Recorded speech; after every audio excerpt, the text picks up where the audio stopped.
My name is Kenny. I'm joined here with my co-host Jay Everyday 83, What's up? What's up? and the man, the myth, the legend, Daryl Chill Mitchell. Given Yeah. his given the disclosure, our other co-host couldn't be here today, but I'm holding down the seat once again for a third week in a row. 3 weeks ago, Chill, I had to take Jay line and everything, so I'm gonna go ahead and pass him the line and let him Oh, know right. exactly what we do here at Pissed Out Podcast. So right here, the Pitt Style Podcast, man. This is where we shoot the shit, talk about everything except politics. There you go. There you go. Man, I just want to take the time to introduce this beautiful guest that we have joining us today. Spending her day with the pit stop. We feel ecstatic and excited about this guest. She, very familiar face. You may know her from series like CSI Miami, CSI New York, Prison Break, Fear the Walking Dead. She made a guest appearance in Hawaii Five-O. I mean, she has a long list of a resume of these series and television and movies that she's been a part of. And just want to introduce and welcome Danay Garcia. Thank Yes, you sir. guys. Yes, sir. Clap, clap, clap, clap, clap, clap, clap. Yeah, Clap it up. yeah. So, Thank you Danay, so much for having me. It's such an honor. I do also have I a got to clap podcast. for my hearing impaired community. yeah, I do also have a podcast, and I had Chill as one of my guests, and we had the best time. So when Chill yes, Did we? reached out to tell me about this one, I'm like, what? We're gonna extend the party? What? wow, Let's do it. So yeah, it's such an honor being here. Thank you for inviting me, and it's great pleasure Yeah. meeting Kenny and Jay. It's thank just you. great. It's great. Thank you. It's an absolute honor, and I always take time to look into our guests and things like that as far as when they be a part of the Pissed Stop podcast. And when I look at your name, Danay, it means goddess of abundance in Greek. And I see that you're full and rich of love, passion, ambition. I see a lot of success that comes from it. And I just, tell us about it. You're from Cuba, correct? I'm from Havana. I'm from the heart of the Caribbean, Okay, which is Havana. the heart, like right Yeah, there. It's Yeah. I and these are conversations that Chill and I talk about, which I actually Yeah. have pending. I had to make this guy dinner. Well, we were gonna do that, and then COVID Yes. hit, and we had to leave. But Sad. I do. Yeah, I come from Havana, born and raised, and I was raised. There was not a day that I would go to sleep without just listening to so much music and sing and dance. It's like living in a place where it's just music, dance, and an ocean is your yes, mother and father every day, spiritual mother and father. It's just like constant. And I grew up in an environment that it was very kind of isolated, but it was really not isolated because it's an island. You really have to fly in and make it there. But at the same time, it's like once you're there, it's just like it feels so huge and so big. And that's what art does. Art just makes everything bigger. Like when there's Wow. music in your block, you feel like your Wow. block is way bigger than it really is. You feel yeah, like there's a lot more people because it's just yeah, music banging somewhere. And I grew up with that sensibility of beauty and love like that. And obviously coming to the US, everything became really quiet everywhere. It was yeah, just like, where's the music? Where's the music? But for us foreigners that come from another place to another, the most important is to keep that music alive here, yeah, and to keep that language and that spirit going. And I honestly think that that's what really kept me going. It's just like I knew where I come from. I know what I love. I raised a boy here, a child. I became a mom really young, so I kept that music on in the car in the middle okay. of traffic in Los Angeles. I was like, I'm gonna make it to that audition, Yeah. and it's gonna be crazy. Yeah. Okay, so Oh yeah, man. I feel like that's what gave me, this beautiful island, and it just gave me light everywhere. It's so. And when I met Chill on Fear of the Walking Dead, I'll never forget. I will never forget. Chill shows up and he had loud music. I'm like, who is that guy that is coming over there? Like, Yeah, because nobody I keep this JBL little portable music. boombox speaker underneath my seat, under my chair. I He come out does. there, I came out the truck, boy, rocking, dog. And He everybody does. turn around and yo, who is this, man? I'm banging Who coming is out. this guy? Like, who shows up to the apocalypse with a freaking loud music? We're We're about gonna to show up to the apocalypse. We're gonna show up together. and show out. Yeah. Oh, they gonna know I'm here, Playboy. No, no, no. Yeah. Okay. We're But about to Mr. kill zombies all day, and this guy just shows like a like like he's just come from Brazil or something. Like he's just brought carnivals like everywhere. It was so great. Yeah. It was Yo, then I great. was like, yo, okay. Yeah. Yep. It became Party like, time, who? Like, y'all. you got your music. Yeah, you got your music going. You got your shit. Let's go kill some zombies. It's on. Yeah. With that being said, growing up in Cuba, and you talked about music and dancing and things like that, and of course we know you from being an actress. So was acting your first love, or was it music? Because that's the first thing you kind of experienced. Like, what was your first true love? Did you know, like, because I seen that you was in Debbie Allen's Dance Academy, if I'm not mistaken. So with that being said, was dancing like your first love, or was acting your first love, or was it something else being there? Dancing, I grew up dancing my whole life. Ballet, African dance, folklore, like the whole flamenco. Like that was really like my everyday life. It was just that. And when I came to this country, English was really my second language. Like I couldn't speak. I would speak English like Antonio Montana. People would be like, Antonio Montana. It's like, what? Like I wasn't sure like what was happening. Like that was like, I mean, how would you compare me with Antonio Montana? Like I'm like, wow, my accent was like very intense. And it was like the streets of Antonio Montana. It was really like not like cute. Like it was just very like hard. But dance was my language. Dance was something I understood, choreography, following through. And I was living in LA, and I found the Debbie Allen's Dance Academy.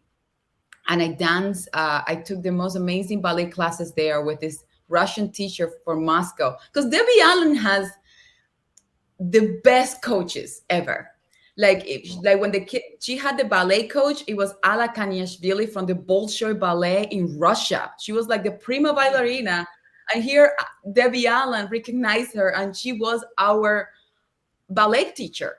So, and then if you go and you want to dance flamenco or Zumba, you will have your Brazilian teacher from Brazil with like a very heavy Brazilian accent. So Debbie Allen had this beautiful, colorful studio in Culver City at that time. Then she moved, and I danced there. That was my oxygen, because dance, it's a form of language that you don't have to speak, really. Like you just go and you let yourself go, really. Like you just. And I remember I felt so home in that studio. I felt so home with the girls, like like you would see just girls because they would have these scholarships, like from the scholarships, and they would bring just kids from like high school, like, and then they will graduate from high school and they will continue going to the studio. So we built a family. Like we just hang out. It was great. It was awesome. And I did that for years. And it was during the culture shock. The Debbie Allen's Dance Academy was just really magical for me. Like I'm still in touch with my ballet teacher and the kids there that are like, because I came here when I was 19 and I had a 2-year-old son. So I mean, I was a little old. I was older, but dance, there's no age in dancing. I would take the night classes with like adults, and then some kids will come like, oh, I want to keep dancing. Like it was the best. It was the tap. It was amazing, and it was it became my place to be, where I felt the closest to home, really, to Gotcha. Cuba. Gotcha. But in Cuba, I started theater. So when I turned 15, I was like, dance is not like for, I wanted to find a career for life, like something that I could really feel like there's no an expiration date.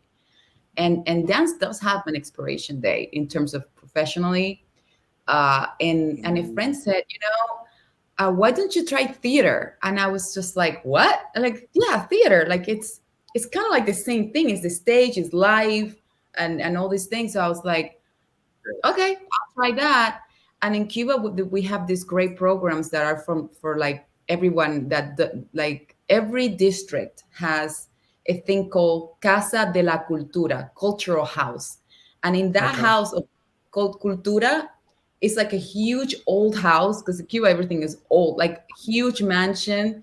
And every room would be singing, dancing, theater, percussionist. And this would be from the kids of the streets, that they could go and and be part of something in the community. Right. And every other weekend, we will prepare like a little recital for the community. And that's what I did, theater in the streets all the time. And that is the best. That is the best freaking school, because you're like, you're acting, or you're learning how to act when there's like, I don't know if you guys been to the Caribbean, but it's freaking loud. Like, like a car passes by and they're honking, like, it's like everything is just going all the time. And you're trying. But you still got to perform through all that. You got to perform. Yeah, you're like, it's like you're on, and it's just the best exercise, the best school to be, do theater in the streets with, like, your group and your people for the community, and it's free. So those are like beautiful things that even today, when I go back to Cuba, I have to go back to that place where I started. And I sit down with them, I sit down with the community, and I just always tell them that this is the best school. Like when you're like out and dealing with the environment, it's hot, kids are like crying, and then the bus stops right there, and you're like in the middle of your scene. It's like, but it makes the apocalypse look like, just so small. But because I come from that kind of overcoming and focus, that it really helped me, come to the US and find what I keep going with what I love. The noise, you know how to turn it down. Yeah, it sounds like controlled chaos. Exactly. No, yeah. You just know how to turn down the noise, and it just feel, and then you're free. And if you learn to do that on the streets, you're gonna learn that anywhere else. Like you're fine. But yeah, that's amazing. We would be at dinner eating. I don't care where we at. My son, he a break dancer. He like to break dance. I don't care. I said, yo, if you got it, you got it. I said, yo, bro, it's time to turn it up right now. Turn it right now. He's like, right now. I'm like, right now. He get up and start dancing. By the time he finishes, clapping. I'm like, bro, if you about that life, you about that life. It's over. Yeah. We just jump out there and start break dancing. Make them start break dancing. I'm trying to figure out with my daughter. She loves dancing too. Really? It's over. You gotta make her do it. Yo, make her just get out there. Yeah. When I came here, they would tell me, you're from Cuba. Oh my gosh. And they're like, do you know how to salsa? I'm like, listen, if you're born and raised in Cuba, it's in you. You don't have to take classes. It's over. You grew up watching everybody dance. So it's like a language. You don't think about it. It's like the music is on. You're like, hey, let's dance. Like it's just like the thing. That's what you do. But if James, we gotta go to Cuba, James. Yeah, we're going, baby. We're going. We're gonna go with the night. Yeah, we're going. We're in there. We in there. I can't wait. I would definitely embarrass y'all. Chill, I'm probably the only one in our family that can't dance, man. I can't. What? You will dance in Cuba? Yo, I would love to learn. What a Oh, beautiful you would place to dance learn in that. Come on. You know what? It's gonna come so natural. It's just like being in an environment that everybody is a dancer. It's like once it's like you don't have to be professional. It's not about like turning the head and it's just like it's the heart, it's the soul. It's deeper. Yeah, but Debbie Allen was that kind of home to me.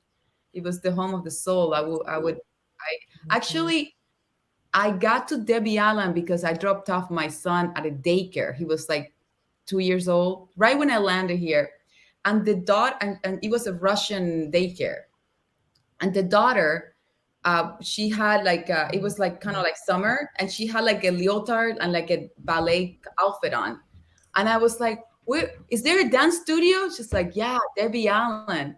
Oh my God. Wow. And that's what got me there.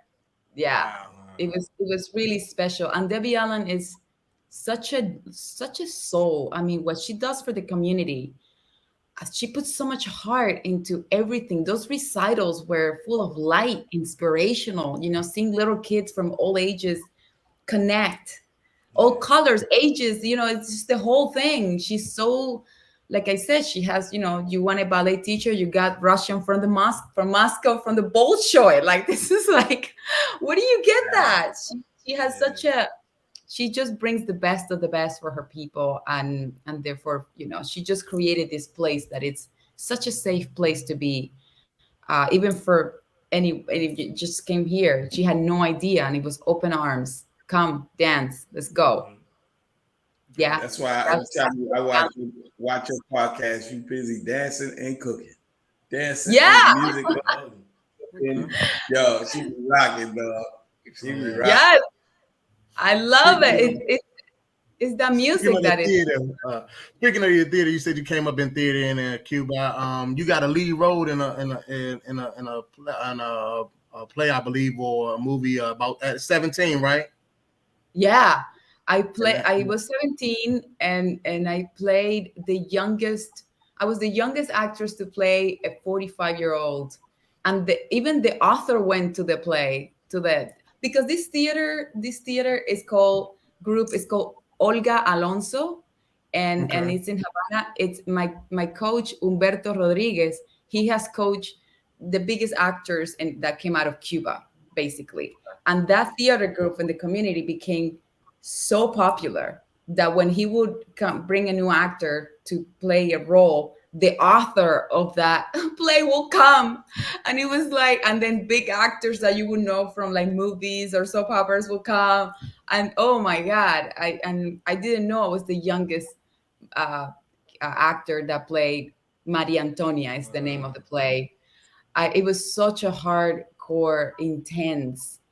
I feel like my education in Cuba really shaped me for who I am today. Cuba it's a very interesting island. Like when I came here, and this is something Jill and I, we talk all the time, because, raising kids, and Kenny, you have a daughter, like, when I first came here and I was living in Los Angeles, I remember I would meet actors that are like, they were in their 30s, and for the first time they wanted to try acting. But they were already attorneys. So they went to school, they studied something they hated because the family forced them to this path. And then they graduated, went to crazy debt, and then went 2 years of, pursuing this life is not meant to be theirs, quit that job, left the family, moved to LA to pursue acting. And I felt that I'm like, why would somebody put someone in such a horrible position? Like, make them study something they hate. Obviously that's not going to be cheap. And then when in fact you can really, focus on your strength and what really your soul calls. And I grew up in a country where, when you're an attorney, you earn the same amount of money as somebody's a teacher, kind of. So it's like equality. So what you do is really it's not going to define your income. What is going to define your happiness is how much you love it. So I grew up in a place where people just naturally gravitated toward what they love, because money was not like a factor to like, what are you going to really do with your life? So I was really, so I thought the whole world was like that. I thought everybody was like, oh, you're going to pursue what you love. And baby. And then, you come to Los Angeles and you see all these people just fighting for that when they already had other careers that they were, pushed into. And I felt like that was such a crime. And I, you know, having a son myself, when he started hitting college, I was like, look, I want you to really know what you love. And if you don't know it, take your time. And I just feel I learned that from being in a place that money was, you know, a salary did not define your well-being. Like it's just kind of like everybody equal. So I learned that. And I learned also, met people that are just not loving what they do, but they keep doing it for certain reasons. And I feel like that's the biggest crime, you know. It's right. And I would Daryl, Chill, and I would talk about it a lot, like, you know, raising kids, boys, girls. Like, it's how do you guide them toward believing that they do have that superpower, that they have the choice to do it. It's don't chase the money, because that's not how it works. Right. It's the wrong choice. But you know, you hear this with her while she worked, and we worked, and her little man tell you, send me pictures. He graduated college. I'm like, what? That's a blessing. I know, right? Yeah. Like, you spend 4 years. I cannot imagine spending years and money studying something I don't like. Yeah. I cannot imagine that. That's how, like, can you imagine that? No, I subconsciously, because I went to college too, and It's okay to go to college. Yeah, it's just, yeah. but you know, like, yeah, I subconsciously tried to, because my father was in IT. So before I went to school for IT, and I just, when I was taking the class, I'm like, man, I just wasn't feeling it. Like, I said, man, this is definitely not my passion. So I leaned over and changed, and I had a one-on-one with my father, and I said, I don't think I want to do this. He said, well, what you want to do? I said, I don't know. He said, well, you need to find something that you love. And he said, you love to talk about sports. You love broadcasting. You love television and things like that. He said, you may want to look in that direction. And, you know, I went around and talked to some schools, and I came back. I found what I love to do. And some you know, going more so in English and communications is where I lean toward in my studies. And I was able to find it myself, but he was able to I thought it was more so of, no, you're doing this. And I said, I said, who told you wanted to do IT? I said, I thought you wanted me to do that. He said, that's where you went wrong. You know? So yes, I definitely do. Yeah, same here. I went to school. I just went to school because, I mean, at the end of the day, that was just the next thing to do coming out of high school was, you know, go to college. That's just what was taught to us. And I got there. I wanted to be a sports commentator. I wanted to play ball. And everybody keeps saying I should have played basketball. Very good basketball player. I really did. But, you know, it is what it is. I went to school, and then I got into I wanted to be a sports commentator. But my thing is, I hate reading and writing. But I got a concentration in journalism. But so for me, like, when you look at TV, like, I'm thinking like, hey, you know, you go straight to commentating. I know sports or whatever. And I'm sitting there like, oh, all this writing and this journalism and all these op-ed pieces you got to write just before you can get to the big. I'm like, you know what? And I always love kids. So I said, I'm going to do park and recreation. So that's how I did it. But if I could do it all over again, I probably would have stuck with trying to play basketball, or definitely got into the sports commentating and just did sports commentating. But or you would have went in to be an actor, James. You would have went to be an actor because you the dopest one on this whole panel right now. Oh nah, man, don't. I appreciate the flowers, but nothing. Now you hear the smoke. This one be pitching, boy. He be pitching some smoke over here. James, for me, I went to school of the streets.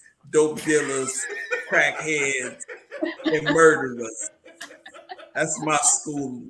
Yeah, that's my school of the hard knocks. School of the hard knocks, player. Oh, yeah. But Chill, how do you? I know you were a musician first, a singer, but how do you jump into acting?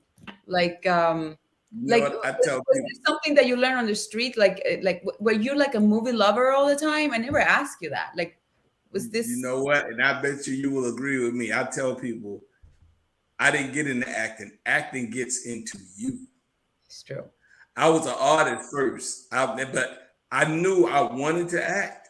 I knew that for a fact since I was a young boy, because I used to watch TV and it's crazy how things happen, because I watched the Cosby Show and I was like, man, I would love to get on that show and be one of Malcolm's friends.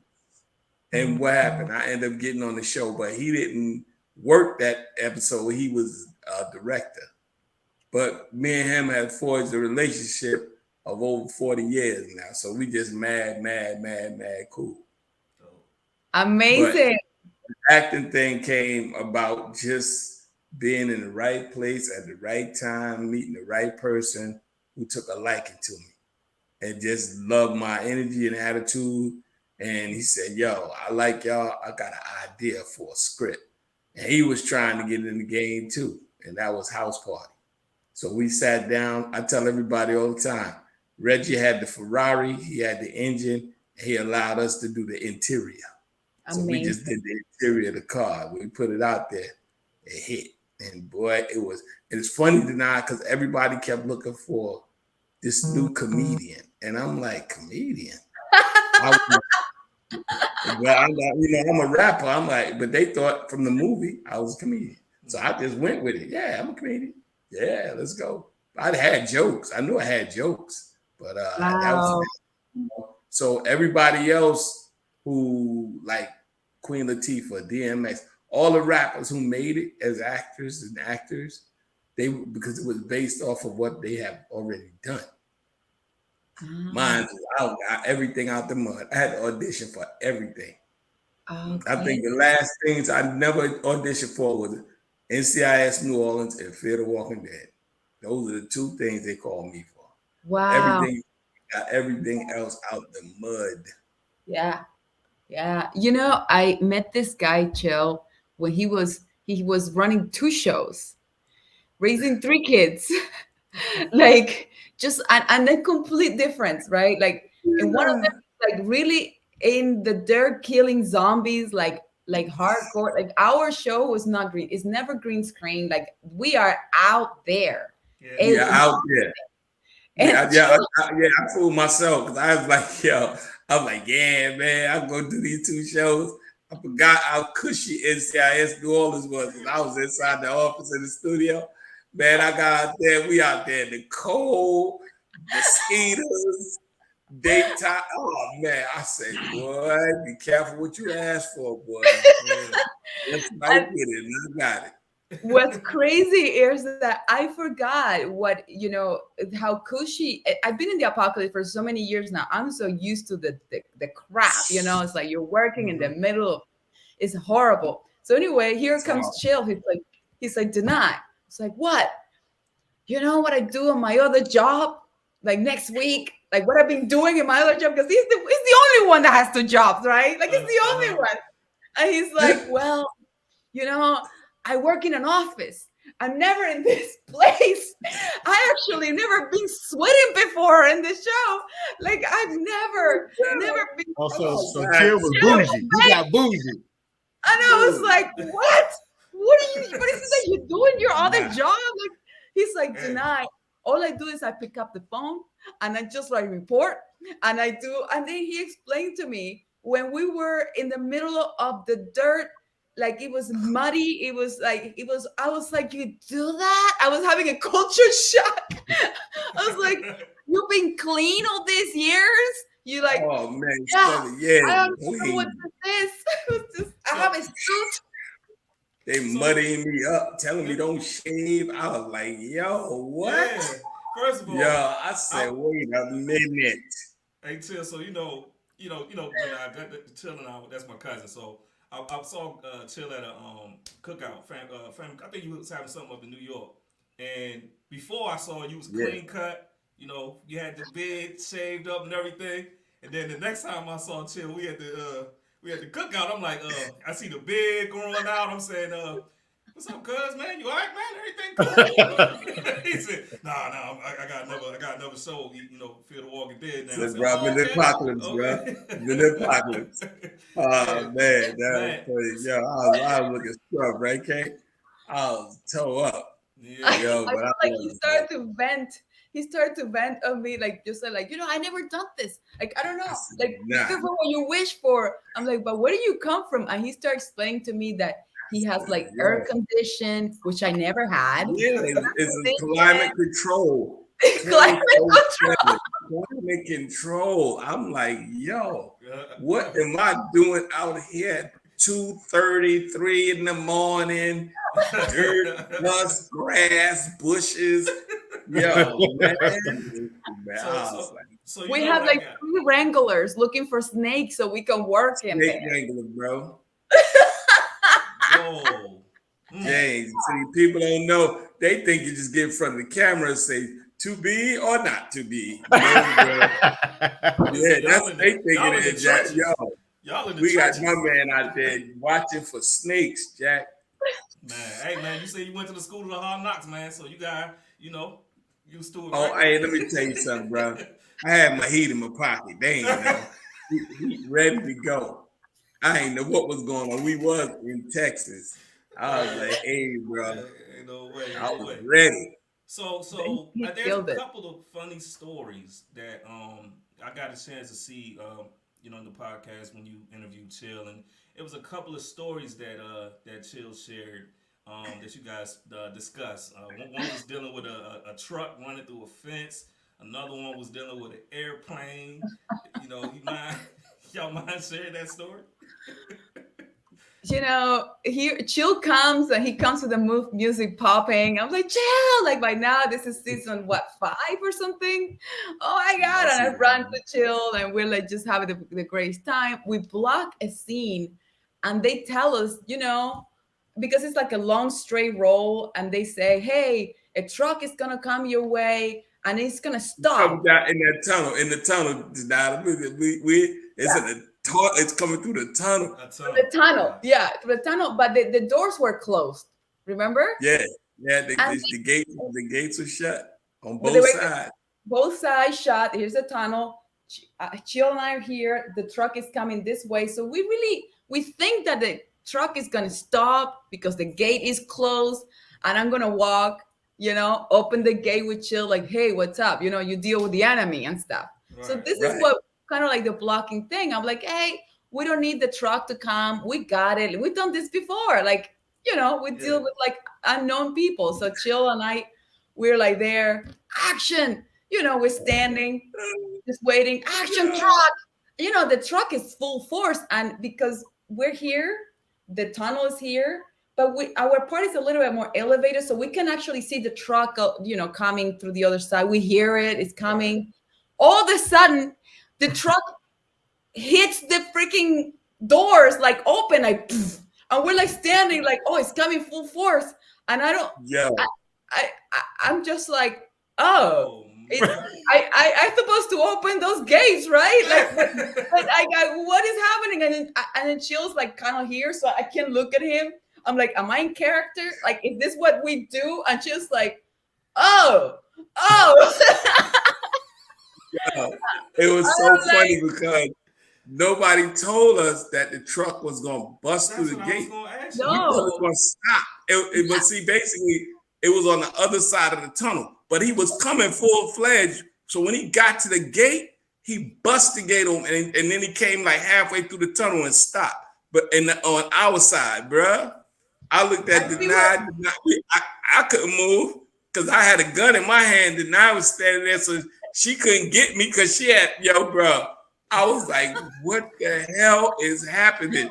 This truck was coming full, especially when he bust through that fence. Yeah. Bro. Yes. He came. So did I say, Yeah. So did y'all improv right there? Because like y'all was stuck. So did y'all just gotta go into something, or? Oh, they got a good, like Danay said, they had a good reaction of us, bro. Because we was just like, they're really the enemy. Oh, the weird thing is that the truck is heavy and it's big. That takes forever for that thing to like break, right? So here's me and Chill, and the truck stops right here. We're like that, and then all of a sudden, the action is that when they stop, we take our guns out, and we just like, who are you? And Chill already was like in action, and I'm like, yeah, reverted back to his New York days. Chill went right to New York. I didn't know what to do. I didn't know what to do. I just did something. I didn't know what to do. Nobody told us. No. I think they did that on purpose to not get a Yeah, reaction trying out to of get a real They reaction. never told us that truck was busting through that fence. The worst part is that the scene doesn't stop when they stop. The scene continues. Like, I take my gun out, I walk around, I open, who are you? And my heart is like this. And Chill's like, he's like, what is happening? Oh, man. And when we cut, Chill was like, what is going on? Like, we were just like, what? I'm like, yo, man, y'all need to tell us something, man. Let us know what this truck is going through. Well, kudos. This is my every time. What I was gonna say earlier is every time me and Danay start a scene, we always refer back to the Black Panther, Jack. Every take, right? I look at Danay, we be like, Wakanda forever. Let's go. Yeah. That was our Wakanda in Africa. I'm back and forth in a matter of seconds. I'm like, listen, this is forever. This is like brotherhood here. This is like we did that every take.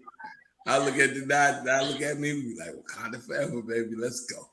The weird thing is that I have done Wakanda with like this, with like, guns. Like, hey, Wakanda, like, it's like very, it's really like, we gotta do it. It's like,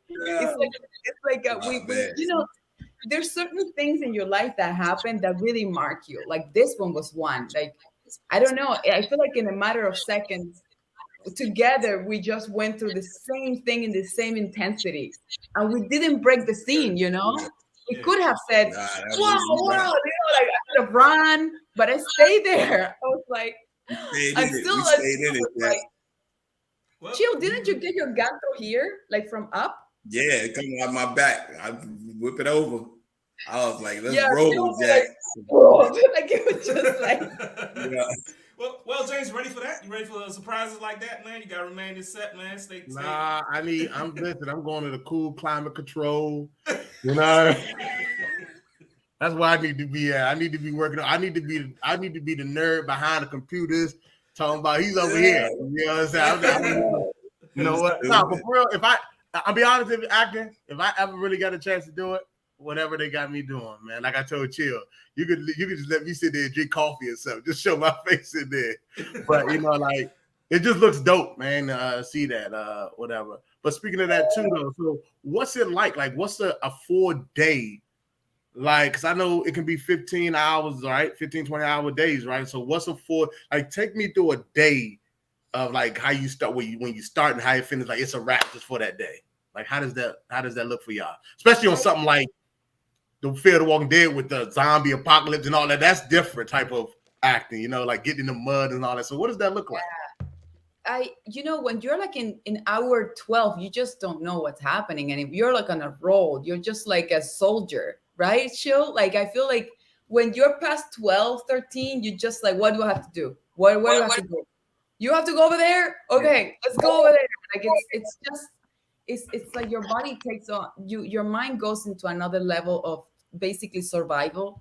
And I think that's one of the success of the show. Like Chill was saying, we are real as humans. We're surviving this. And one of the reasons why we became really cool friends and we call ourselves the Fear family kind of thing is because when you pass, hour 14 and you look at the pages, you have some pages to go, you want to look at your scene partner and just you start cracking jokes. You start looking for help. You want to make sure the person is hydrated. Like, it becomes like a really beautiful community, and that's when you're in the right company. Like the work, it's no longer a problem because we're like in this together. We kind of know what's happening, right. But the time that you spend together is really what helps you go through it. Don't you feel that, Chill? Like, the sense of community, that's what helps us. Oh, definitely, man. Because we feed off each other. Yes. We give each other. You got to have a crew to work with. One thing we don't do when we out there, we never acting alone. I done been on sets where you acting alone. Nobody, you work together. They not giving you, and like in between takes, our energy level. Like we was out there that night in that oil field. Man, that was with me, you and Justin. Oh, Yes. that was a lot of fun. But we just, we just laughing in between takes. Okay. So that keeps the energy going. You know what I mean? Yeah. But when we rock, we rock. You know what I mean? So you're with the right the person to you're in this together. It's like I feel like it's really what helps us, because like when you ask me, like, walk me through hour 17, I don't remember. All I remember is like the laughs, the somebody bringing you water, electrolytes. Do you drink this? Do you're just surviving to get the job done. We want to get it done. We want to get it done right. And having the right people around, having the right actor around, the right personality, it's just magical. That's when it becomes like you go home and you're like, thank God I worked with this guy. Thank God I had this person. And we have that on the show, No, definitely, man. I mean, I come in and out, a lot often, but when I get there, man, it's just like, it's clicking. Like you never left. And it's just, especially, I mean, like Jenna, everybody, man, we be clicking, that's the best part. Yeah. That's what gets you through a long day. It will get you through a long day. It would, yes. But I think it's everything in life, right? Don't you guys feel the same a little bit? Yeah, I was gonna say that with the pandemic, when things just slowed down, and the people that you have around you, and you when you're in and out of the house, you're not really paying that much attention to the more things, important things and aspects of it. So it's like the same kind of camaraderie y'all have when y'all are there locked down on a 14-hour set. Things slow down. Like you said, you guys are finding time to laugh and just to keep the spirits up and stuff like that. It's just when things slow down, you look at things more clear in perspective. Yeah, definitely. I feel the same way. Like I said, with the pandemic, your routine stopped because life stopped, right? So when the life stopped and your routine stopped, now like you get up, you work your 8 hours or whatever have you, whatever your day is every day, you just consistently do that. Now came to a screeching halt because we wasn't expecting that. So now you got to figure this thing out, right? You learn more about yourself. You learn about your partner. If you're living with somebody, you learn, you pick up new hobbies. Podcasting is something that we picked up during that time. It was a gift and a curse, right? You know what I'm saying? Because you found peace in the madness. Yeah. As the world shutting down. So yeah, we found a lot of peace and laughs. And I remember it was like 3:00 in the morning, and Jill and I, we were on underneath your tent, right by your because Chill, he has his mobile. He brings the party. That's right, the Honey Hush bus. And he has air condition inside. We're just like, what? Where is your truck? It's like, no. And he will always just give you like some soda. The kids, she has the most amazing kids ever. They are. If there's one thing that you do, and if there's one thing that Chill, like, he's a great guy and he's a good actor. He's a great artist.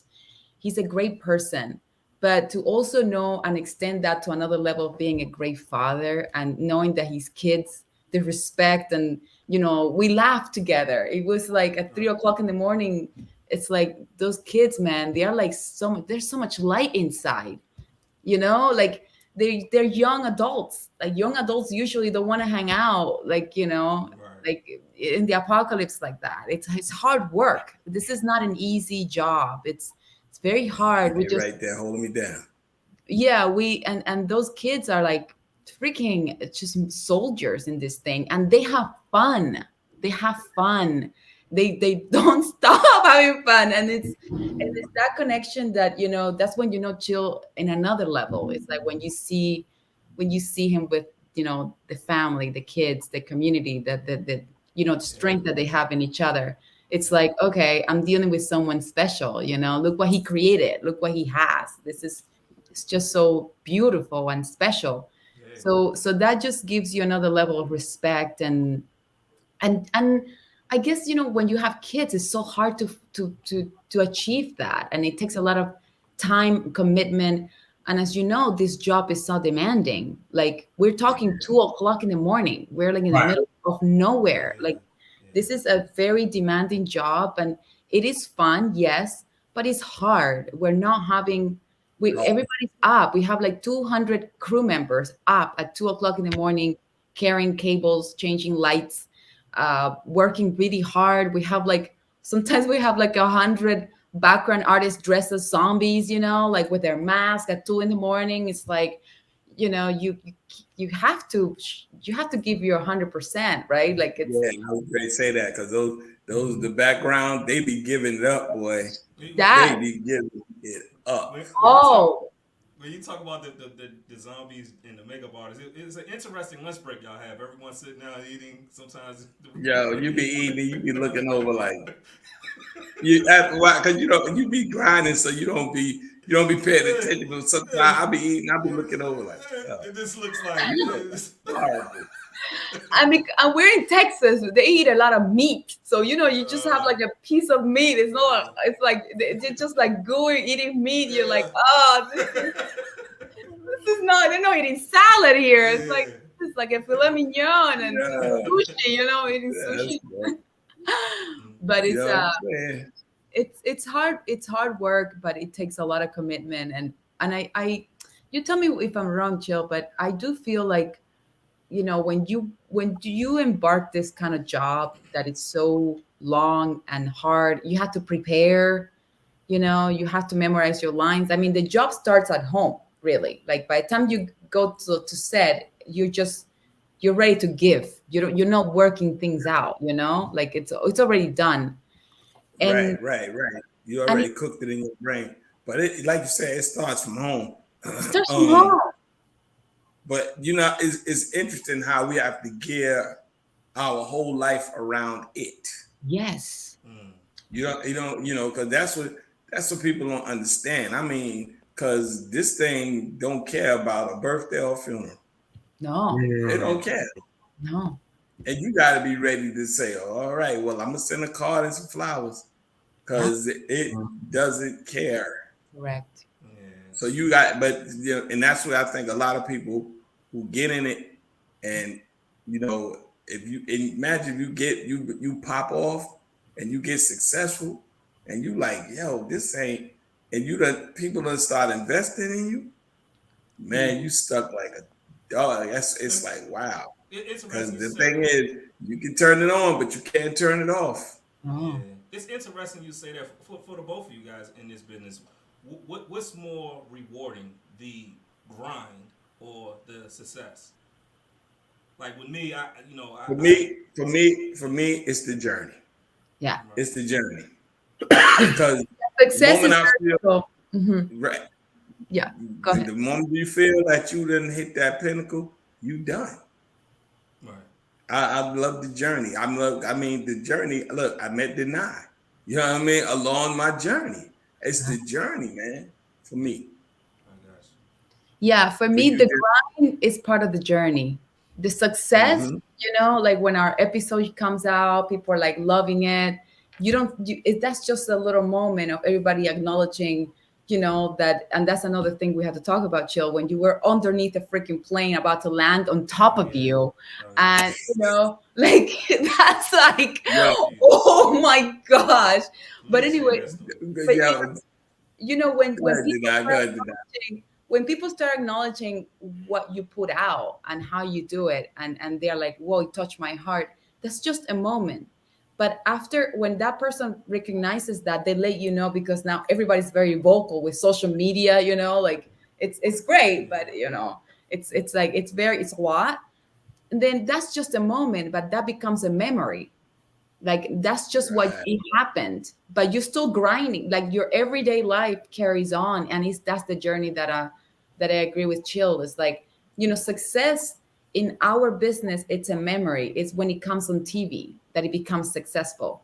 But my success there was at 2:00 in the morning having a good time with Chill, So it has different layers but that's the entire journey. The grind at 2 a.m. was epic. But for somebody that is sitting at home watching that scene, that was their moment. But the truth is that we're all part of that, and the journey is that it's always the whole thing together. Like, what's next? Chill. Let's do the podcast together. Like, let's do this.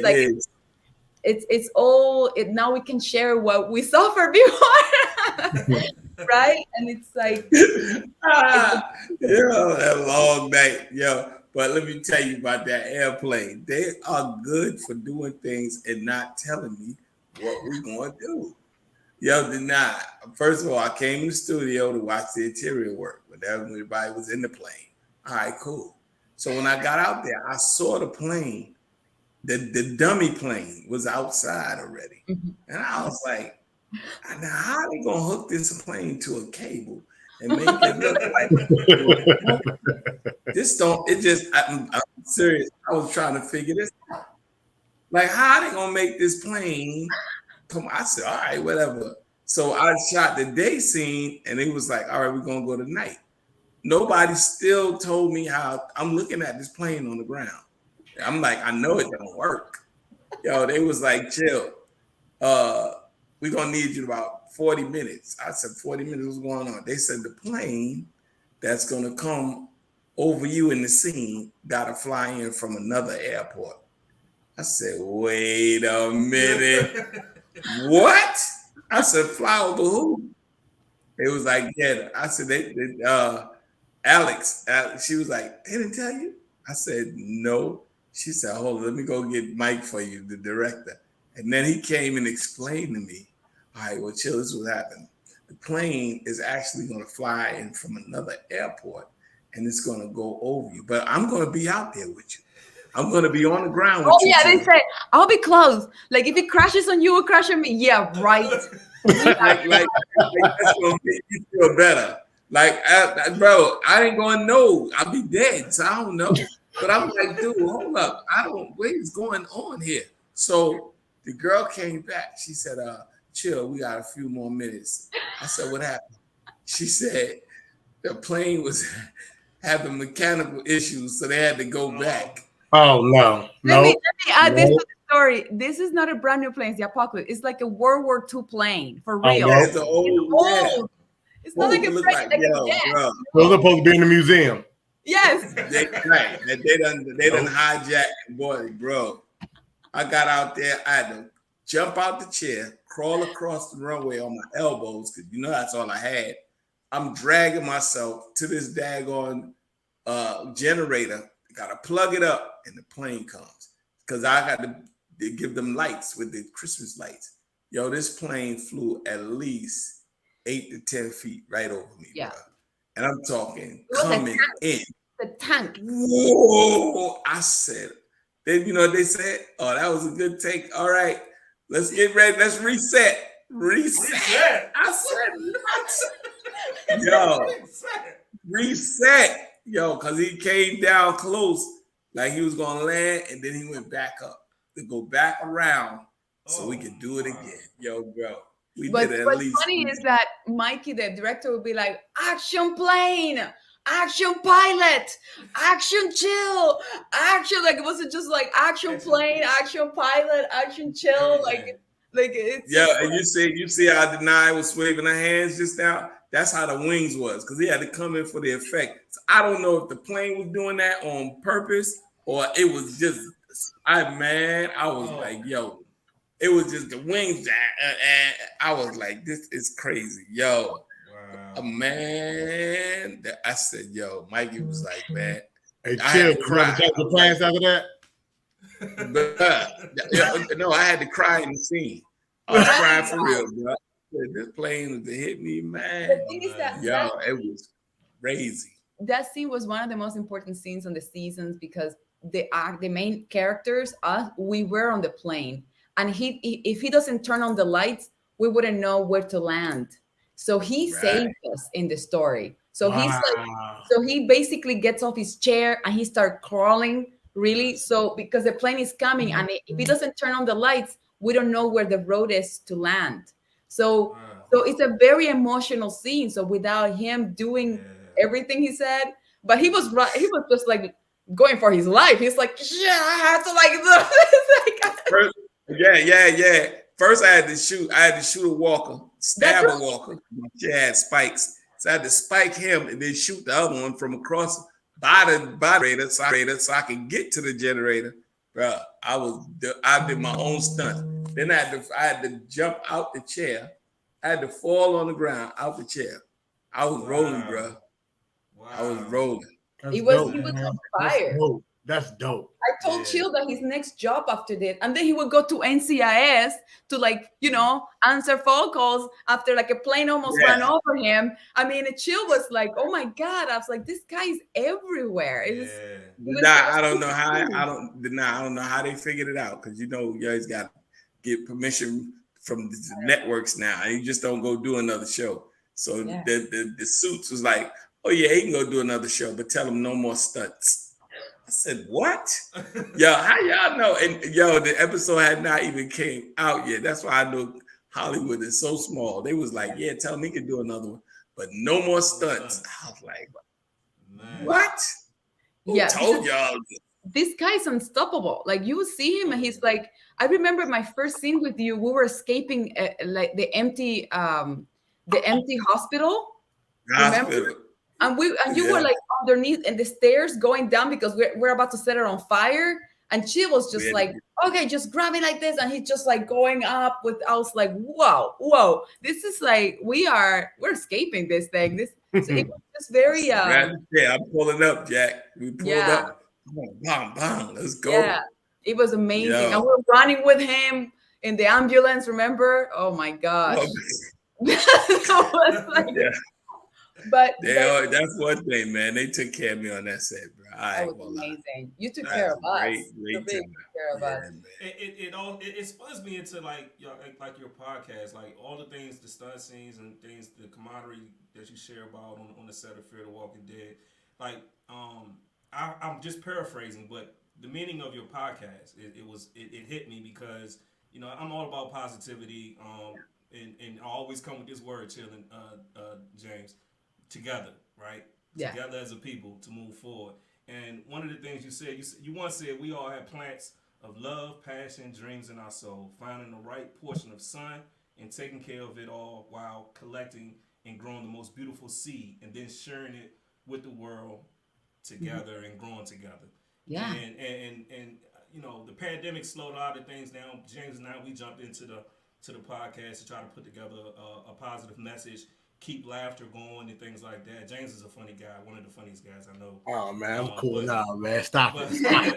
But what gave you that the passion to start that podcast, and you know, me just giving the whole underlying meaning of your mission and brand for that podcast? You know, the reason, you know, it was very strange, and she will tell you this. We were working full on the apocalypse right before pandemic hit. Like, we've been living in the apocalypse for years before our world is completely shut down.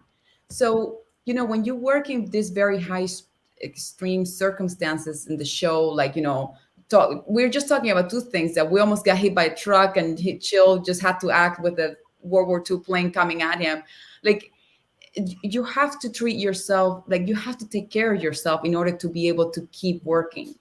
And community is crucial. Like, at that time, you know, like each other's company, that we have to keep ourselves strong. But also it's the work that you do at home, right? And I have learned to, you know, exercise, read good books, just really nurture my mind and treat it like a garden. Like, you can plant good seeds, but if you don't water it and if you don't take care of it, it's gonna die. Even you plant them, that's just not enough. It's consistency with life. So I felt like when our world shut down, I kept going with my routines in terms of, like, you know, adjusting to what the situation was we were going through. But then I was like, no, I'm gonna do karaoke and chats on my Instagram, and I would literally sing in Spanish or English, and then I would chat, and I would be like, "Hi guys, so I know it's hard, but do you make your bed? Do you buy yourself flowers? Do you want to paint a wall to make it nicer? Let's just make our world better, because we need to treat ourselves like a garden. Our garden is in trouble. Like, there's you know, it's hot. So we have to, like, be alert right now. This is us. It's our soul." So I didn't realize how much people needed to hear this. And I was not trying to, like, make it pink and cute. I'm like, do you make your bed? Do it. It will make you feel like you've done something right. And when you go back to sleep, you'll be like, oh, I made my bed, even though my whole day was scary, you know? So with something positive, and I was also doing that to myself, you know. Like it was all, it's weird now that you guys are in the podcast. Isn't that interesting how you get to meet so many different people and their worlds and lives? Like Chill and I, we talked about things, but we've never had this kind of conversation that we're putting on the table. Right. We talk about stuff, man.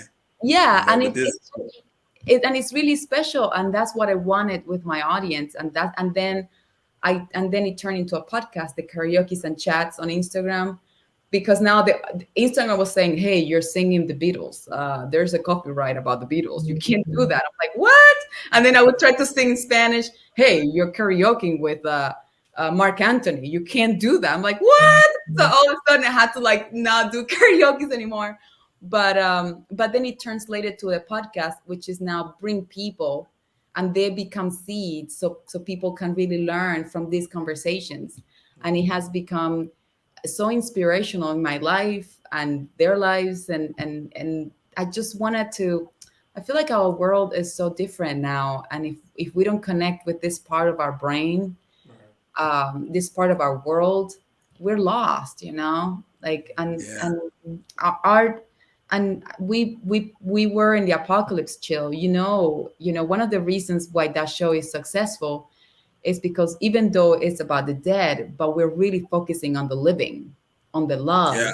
You know, the dead is like, it's just the universe, but the people connect to the living.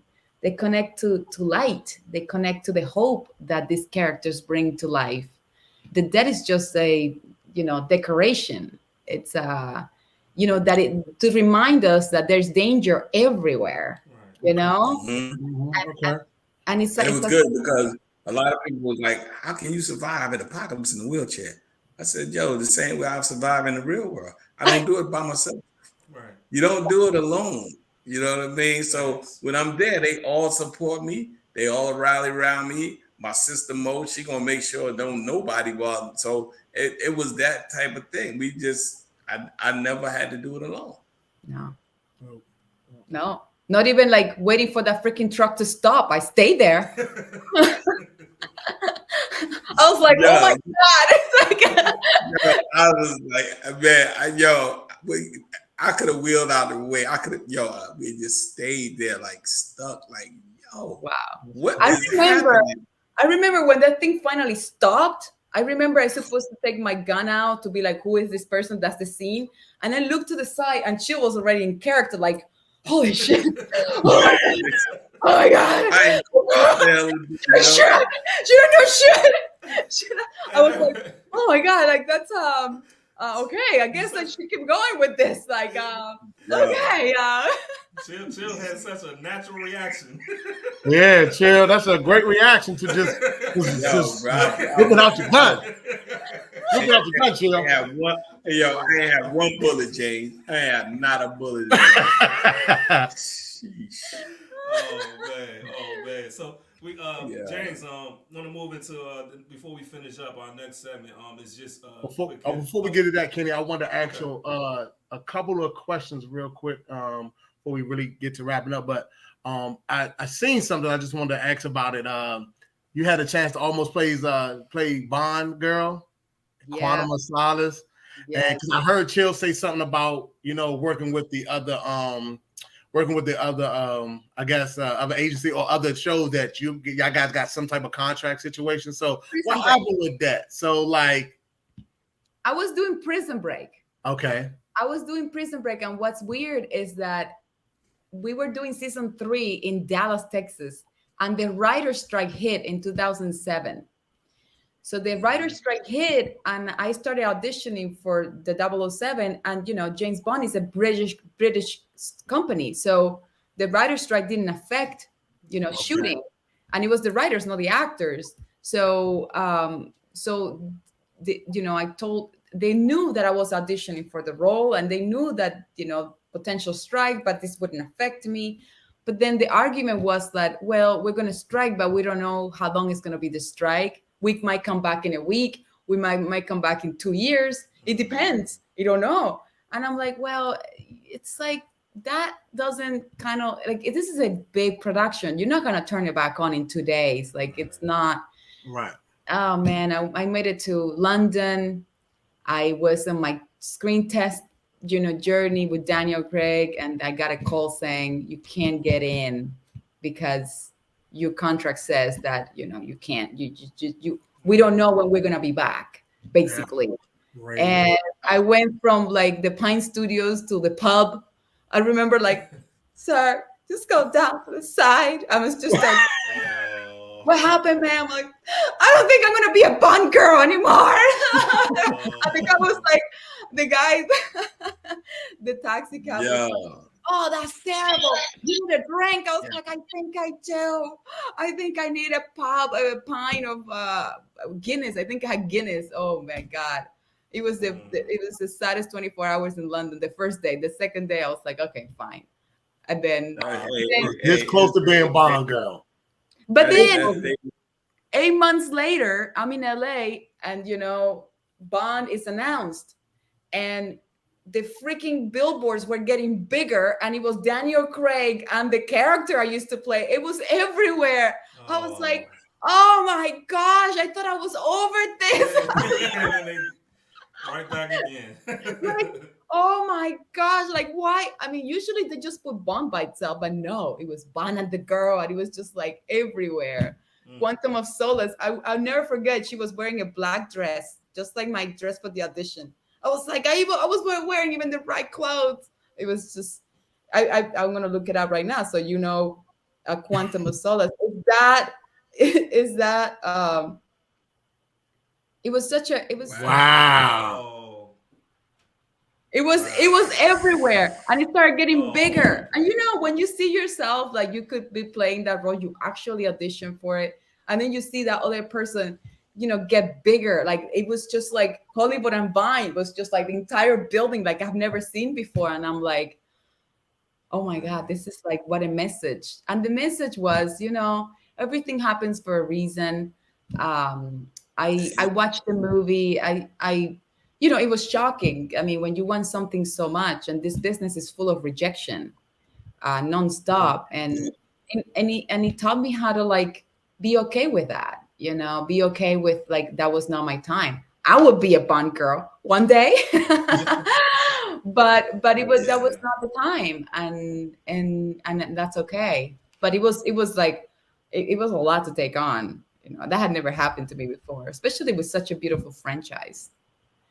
Is who's playing Bond now? Do we know? Is Idris Elba playing Bond now? Is he confirmed? I thought I seen something out there like that, but I wasn't sure. I wasn't sure either. Oh, can you imagine if I play his Bond girl? That would be like meant to be.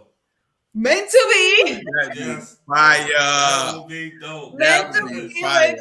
I would be like, I said, yo, I was sitting there one day, they was making Dr. Danay, they putting all this black stuff on the face, trying to make her dirty. I said, girl, they can try and dirty you up all they want. That ain't gonna work.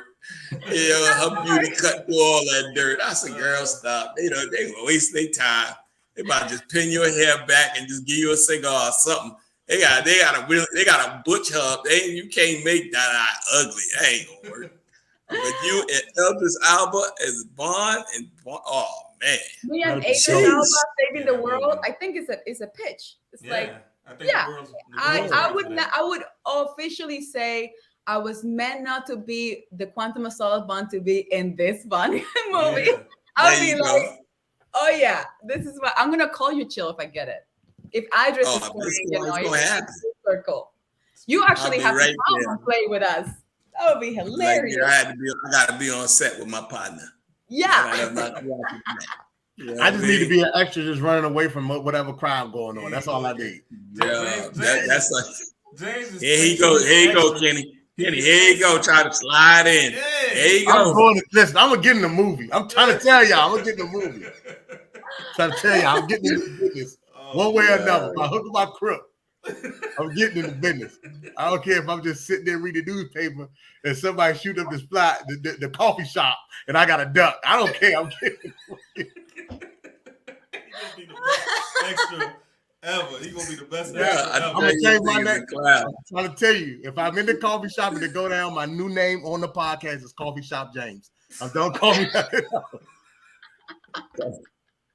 Don't call me nothing else. If I make it, I'm telling you right now, if I make it, You see, if you I give him make a it, little, he gonna take a lot, ain't he? listen, All the time. All the time. All the time, man. Yeah. That's So, hilarious. so before we go, I wanted to kind of do something new that I wanted to bring to the pod. It's gonna be 5 quick hitters. You got 5 seconds to answer the questions. All the questions are just simple questions and everything like that. Just real 5 seconds. You only get 5 seconds to answer, so you got to just right to it. So the first question is favorite dish. Oh, arroz con pollo, rice and Okay, chicken. okay, chicken and rice. It Okay, comes in Spanish. all right. Favorite movie or TV show you didn't play in? Game of Thrones. Okay. I love Game of Thrones and favorite TV and what? Favorite movie and TV show you didn't play in? Movie James Bond. Good. All right. Question number 3: acting or dancing? Acting. Got you. Question number 4: favorite music artist? 4 favorite music artists. Number 4. No, number 4. No, question number 4: favorite music artist? Oh, favorite music artist. Oh my gosh. I just 5, love Prince. 4, Prince. 3. Prince. Okay. I love Okay. Prince. I just came Prince. Prince. Yeah. Oh, Okay. Number 5: favorite actress and favorite actor? Well, Meryl Streep. It's amazing. Denzel. I just watched Denzel. Denzel. It ain't chill. It ain't chill. I just saw him in. Oh, you know Denzel? You must. No. You know Yeah, I Denzel? know. He thought you was gonna say his name as his favorite actor.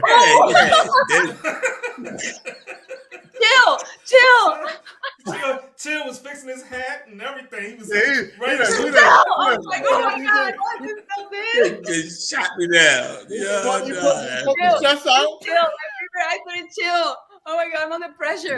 don't feel bad. Denzel is my favorite too. Don't feel bad. And the Denzel's last cool, question yeah. I got for you: favorite thing to do in your spare time? Meditate, dance, cook. Yeah, I just love flow. I love flow. Flow mentally, flow physically, flow cooking.